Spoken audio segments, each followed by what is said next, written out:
करवा चौथ की कथा। कार्तिक की चतुर्थी का नाम करवा चौथ पड़ा। कैसे पड़ा? इसकी कहानी कुछ इस प्रकार है। असल में वह करवा नाम की एक दूसरी स्त्री की कहानी है जिसे सावित्री की तरह ही अपने पति के प्राण यमराज से बचा लिए थे। सनातन परंपरा में सुहागिन महिलाओं द्वारा करवा चौथ का व्रत किया जाता है। व्रत हिंदू परंपरा का खास प्रतीक है। विवाह और दाम्पत्य जीवन की मधुरता और पवित्रता का प्रतीक है। यह त्यौहार बेहद खास तरीके से किया जाता है। इसमें कहानियों में एक स्त्री की वीरावली की कथा बहुत प्रचलित है।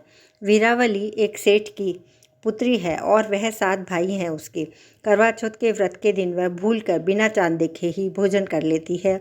उसके पति की मृत्यु हो जाती है। बाद में पश्चाताप करती है, अनुष्ठान करती है और पूरी साल के व्रत करती है। पति चौथ माता को पति जीवित करना पड़ता है।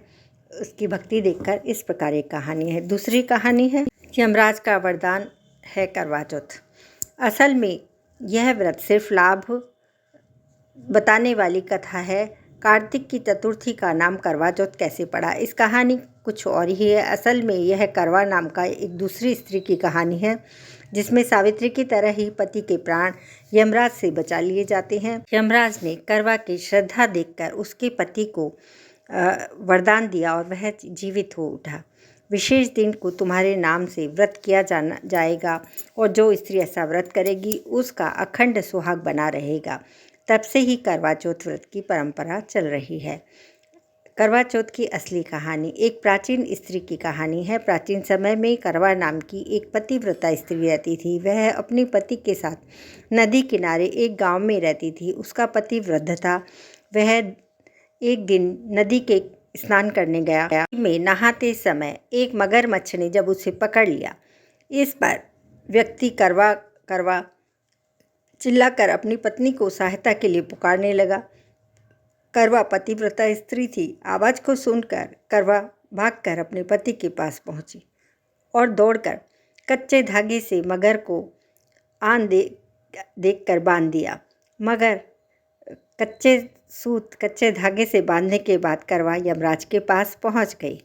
सीख का महत्व। समय चित्रगुप्त खाते देख रहे थे। करवा ने 7 सीख से उन्हें झगड़ना शुरू करा। यमराज के खाते आकाश में उड़ने लगे। यमराज घबरा गए और बोले, देवी तुम क्या चाहती हो? करवा ने कहा, हे प्रभु, एक मगरमच्छ ने नदी में के जल में मेरे पति को पकड़ लिया है पैर से। उस मगर को आप अपनी शक्ति से अपने नरक लोक में ले जाएं और मेरे पति को चिरायु करो। करवा की बात सुनकर यमराज बोले, देवी अभी मगर की आयु शेष है, अतः आयु रहते हुए असमय मगर को नहीं मार सकता। इस पर करवा ने कहा, यदि मगर को मारकर आप मेरे पति की रक्षा नहीं करोगे तो मैं श्राप देकर आपको नष्ट कर दूंगी। करवा की धमकी से यमराज डर गए और वे करवा के साथ वहां आए जहां मगर ने उनके पति को पकड़ रखा था।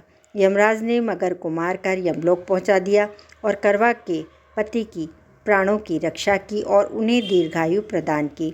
जाते समय वह करवा को सुख समृद्धि देते गए तथा यह भी वर दिया कि जो स्त्री इस दिन व्रत करेगी उसके सौभाग्य की रक्षा मैं करूँगा। करवा ने पतिव्रत के बल से अपने पति के प्राणों की रक्षा की। इस घटना के दिन से करवा चौथ का व्रत करवा के नाम से प्रचलित हो गया। तो यह चतुर्थी करवा चौथ के नाम से प्रचलित हुई। जिस दिन करवा ने अपने पति के प्राण बचाए थे उस दिन कार्तिक मास के कृष्ण पक्ष की चतुर्थी थी।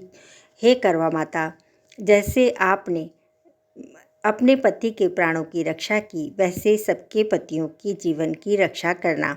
माता को प्रणाम करके सूर्य को अर्घ्य दें। जय श्री चौथ माता। ओम गंगणपते नमः। ये व्रत करने के बाद में आप इनमें से कोई भी कहानी सुने और ओम गंगणपते नमः की 21 बार जाप ज़रूर करें और चौथ माता से अपने पति की दीर्घायु और स्वास्थ्य की कामना करें। जय हो चौथ माता की। यह कहानी चौथ माता की कहानी आपको कैसी लगी? यदि आपको कहानी पसंद आई तो लाइक करें और यदि आप चैनल पर पहली बार आए हैं तो चैनल को सब्सक्राइब ज़रूर करें। आप सभी का बहुत बहुत धन्यवाद।